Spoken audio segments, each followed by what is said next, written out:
अंतर्गत होने वाले पंचायत चुनाव के अध्यादेश को निरस्त करने का प्रस्ताव पारित कर महामहिम राज्यपाल को भेजने का निर्णय लिया।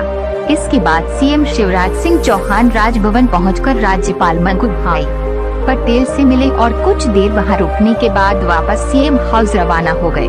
माना जा रहा है कि सीएम शिवराज ने राज्यपाल को कैबिनेट की बैठक में लिए गए अध्यादेश वापस लेने के निर्णय से अवगत कराया है।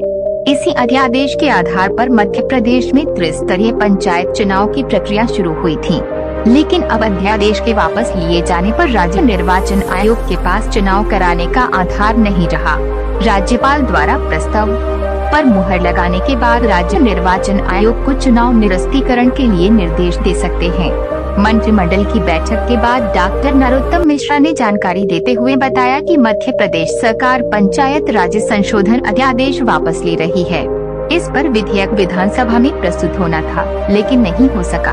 अब सरकार राज्यपाल से इस अध्यादेश को वापस करने का प्रस्ताव देंगे। ग्रामीण विकास मंत्री महेंद्र सिंह चौहान ने कहा कि कांग्रेस ने शुरू से ही पंचायत चुनाव में बखेड़ा खड़ा करने का प्रयास किया है।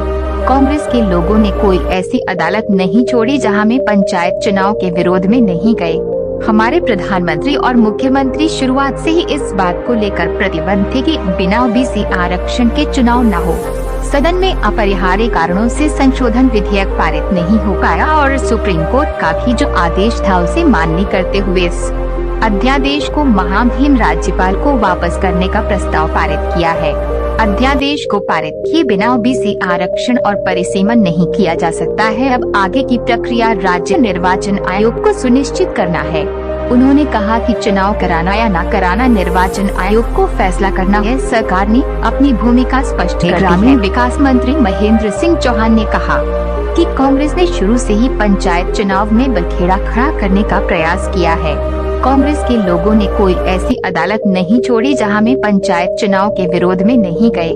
हमारे प्रधानमंत्री और मुख्यमंत्री शुरुआत से ही इस बात को लेकर प्रतिबद्ध थे कि बिना ओबीसी आरक्षण के चुनाव न हो।